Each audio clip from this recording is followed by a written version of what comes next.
ሰላም ጤና ይስጥልን ክቡራን የዩቲዩብ ቤተሰቦች፣ የሰዓቱን አጫጭር መረጃዎች እየቀርብ ያለው እስከ ፍጻሜው አብራችሁን ቆዩ።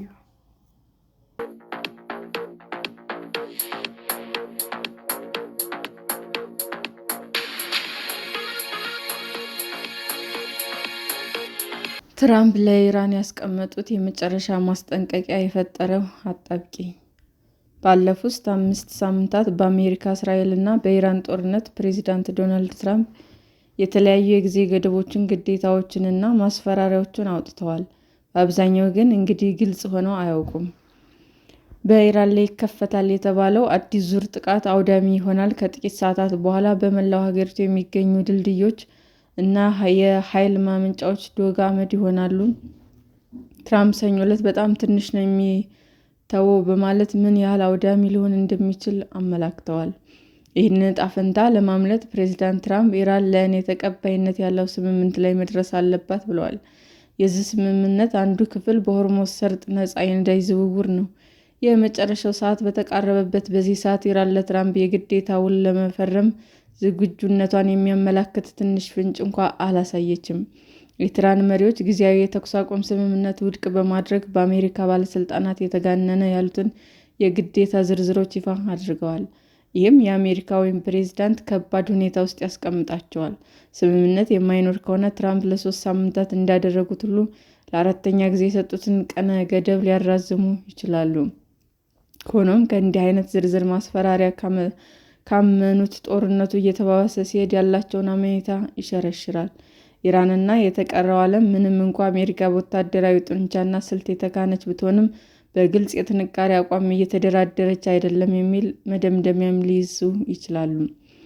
ሰኞ ዕለት ትራምፕ በሰጡት ጋዜጣዊ መግለጫ አሸንፈናል ሲሉ አጥብቀው ተናግረዋል። በወታደራዊ ኃይል ተሸንፈዋል፣ ብቸኛው ያላቸው ነገር ስነ ልቦና ነው፣ ውሃ ላይ 1-2 ፈንጂዎች እንጥላለን የሚል ነው ብለዋል።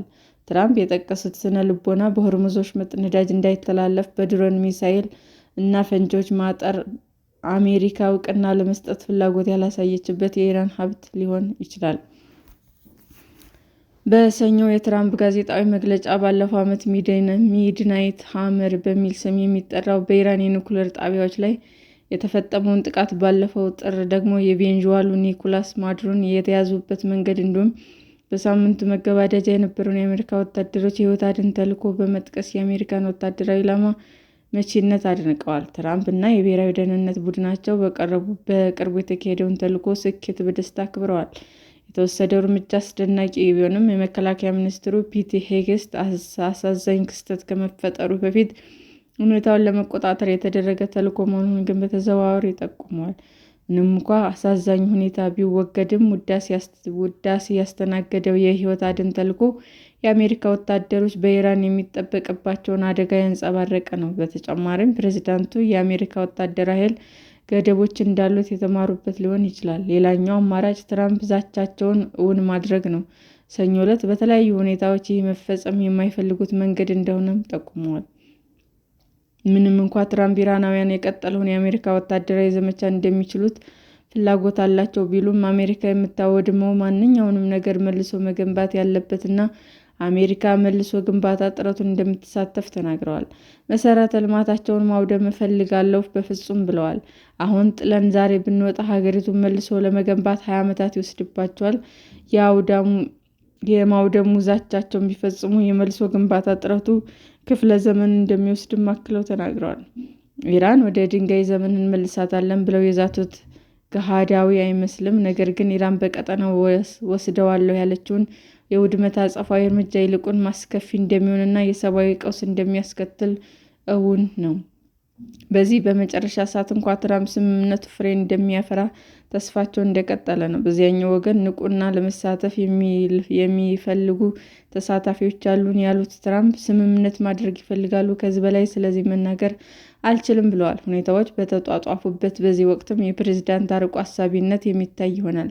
እያንዳንዱ ነገር በእኛ ታስቦበታል ሲሉም እቅድ እንዳላቸው የተናገሩት ፕሬዝዳንቱ ሰኞ ዕለት እቅዳቸውን ይፋ አላደርግም ብለዋል። ይህ ከመጋረጃ ጀርባ ድርድሮች ለሕዝብ ይፋ ከተደረገው በላይ ስር እየሰደዱ ለመሆኑ አመልካች ሊሆን ይችላል፣ ወይም ደግሞ የውሸትና የምቾት ጥምረት ሊሆን ይችላል። እስከ ነገ ድረስ አላቸው ብለው ትራምፕ ምን እንደሚፈጠር እናያለን። በጥሩ ልቦና ይደራደራሉ ብዬ አምናለሁ። የምናየው ይሆናል። ሰላም ጤና ይስጥልን ውድ የዩቲዩብ ቤተሰቦቼ እንዴት ናችሁ?